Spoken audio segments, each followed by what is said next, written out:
Bonjour à tous et bienvenue sur ma chaîne Comprends tes blessures. Aujourd'hui dans cette vidéo, je vais vous parler de la création de la blessure originelle. Alors c'est vrai que la blessure originelle, elle peut exister depuis nos vies antérieures, mais ça n'a pas beaucoup d'intérêt de revenir là-dessus parce qu'on n'a absolument pas la connaissance de nos vies antérieures. Ce qui compte finalement, c'est qu'est-ce qui s'est passé dans cette vie-là. Si on comprend que finalement la blessure, peu importe comment elle s'est créée, on la revit en boucle, on peut commencer à se dire, voilà, je vais réussir à désamorcer le processus. Mais pour pouvoir le désamorcer, il faut d'abord comprendre comment ça se passe. Lorsque vous êtes confronté à une blessure dans votre petite enfance, c'est tellement douloureux, tellement difficile de le gérer, qu'à ce moment-là, on n'a rien du tout pour se protéger. La souffrance, elle est tellement forte qu'on va tout faire pour ne plus jamais la ressentir. Alors à partir de là, il va se passer deux choses. Bien, la première, c'est qu'on va développer un mécanisme de défense pour moins ressentir la douleur. Et ce mécanisme, eh bien, ce sont les masques. Ces masques, ils sont vraiment très importants et j'en parlerai dans une autre vidéo, c'est pas le sujet aujourd'hui. Ce qui m'intéresse, c'est de vous expliquer ce qui se passe dans un deuxième temps.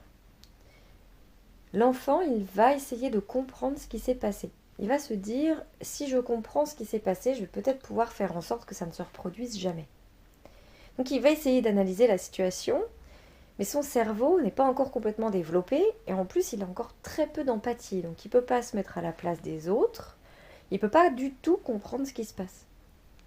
Donc il va y mettre des hypothèses qu'il va croire vraies, et qui vont rester gravées dans sa mémoire, et ça va devenir une croyance limitante.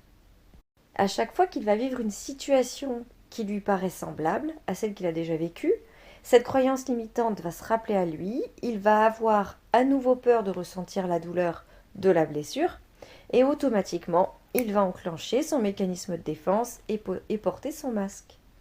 Est-ce que je vous ai perdu? C'est pas complètement impossible parce que c'est vrai que c'est assez barbant.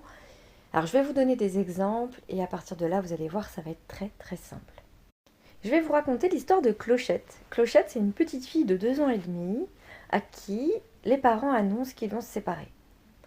Alors Clochette, elle comprend pas trop parce que la séparation, elle sait pas du tout ce que c'est, parce que déjà, elle sait pas ce que c'est qu'un couple.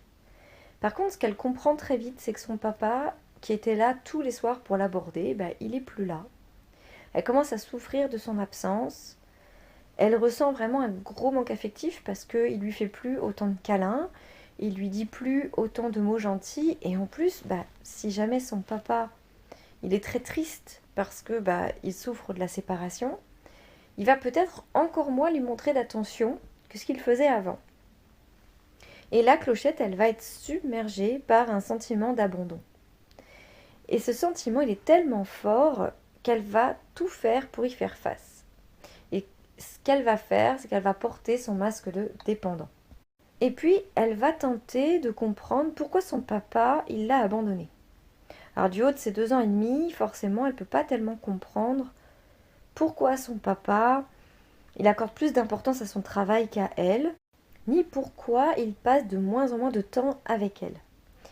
Et elle va conclure qu'en fait, elle n'est pas vraiment importante pour son papa. Et cette pensée, elle va devenir sa croyance limitante. Pour elle, c'est devenu une réalité et elle va garder ça en elle toute sa vie.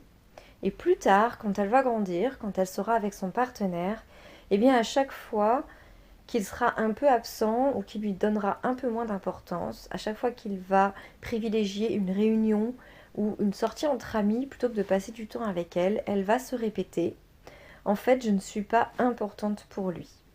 Ça va réveiller sa blessure d'abandon et elle va à nouveau porter son masque de dépendant pour éviter de souffrir. Prenons maintenant un second exemple.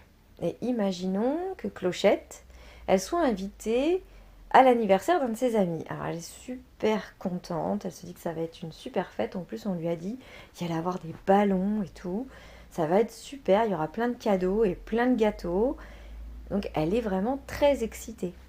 Et sa maman lui dit, surtout Clochette, je ne veux pas que tu te fasses remarquer. Je veux que tu te comportes bien et que tu sois une gentille petite fille. Et là, Clochette commence à se dire, mais oh là là là là, qu'est-ce qu'elle me dit ma maman? Et qu'est-ce qui va se passer alors si jamais je fais quelque chose de mal? comment je vais faire moi? Est-ce qu'ils vont me renvoyer? Ils vont la rappeler? Ils vont dire qu'il faut que je m'en aille? Est-ce qu'ils vont appeler les gendarmes? La clochette, elle est véritablement en panique, parce que c'est impossible pour un enfant de prendre le risque de se retrouver seule et isolée. Donc elle va grandir toute sa vie avec la croyance qu'elle ne doit jamais déranger, sous peine d'être rejetée.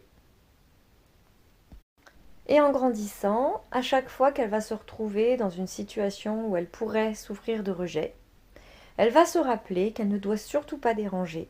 Elle va se faire toute petite pour éviter de ressentir à nouveau la peur d'être rejetée et elle va porter son masque du fuyant. Alors qu'est-ce qu'il faut retenir de tout ça? Eh bien, qu'on est constamment dirigé finalement par notre peur de revivre à nouveau cette souffrance. Alors c'est vrai que ça existe, l'abandon, le rejet et toutes les autres blessures, elles existent, mais on n'est pas condamné à la revivre éternellement. On se condamne tout seul à cause de nos croyances limitantes. Parce que ce n'est pas parce que j'ai eu un père absent, un père peu présent, peu impliqué dans son rôle de papa, que ça veut dire que tous les hommes que je vais rencontrer à l'avenir vont forcément me négliger et me trouver pas suffisamment importante. Et c'est pas parce que ma mère avait très très peur de l'image que je pouvais donner à l'extérieur que ça veut dire que je n'ai pas le droit de prendre ma place, de m'exprimer et d'être réellement qui j'ai envie d'être.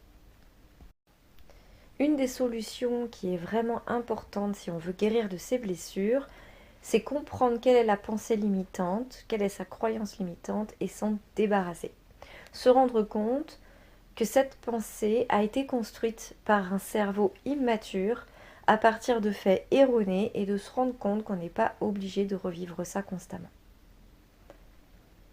Alors moi, je vais tenter de vous apprendre dans mes vidéos tous mes petits trucs, mes astuces pour vous aider à sortir de ces schémas répétitifs. Mais c'est vrai qu'il faut d'abord bien comprendre comment ça fonctionne. Donc, je vais d'abord vous faire quelques vidéos explicatives pour bien vous expliquer les blessures, les masques et tous les mécanismes qui en découlent. Et ensuite, je ferai quelques vidéos vraiment spécifiques pour vous donner des explications sur chacune des croyances limitantes et je vous expliquerai à chaque fois comment vous pouvez vous en débarrasser.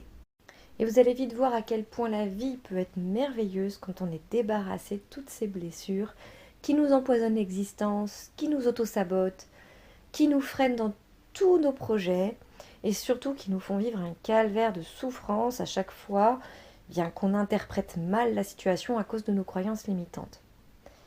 Alors si cette vidéo vous a plu, n'hésitez pas à liker, à partager, à commenter. Posez-moi autant de questions que vous voulez, j'adorerais y répondre. Vous pouvez aussi me suivre sur Instagram et sur Facebook pour mes petits conseils au quotidien. Et sinon, je vous retrouve dans une prochaine vidéo Comprends tes blessures et je vous dis à très bientôt.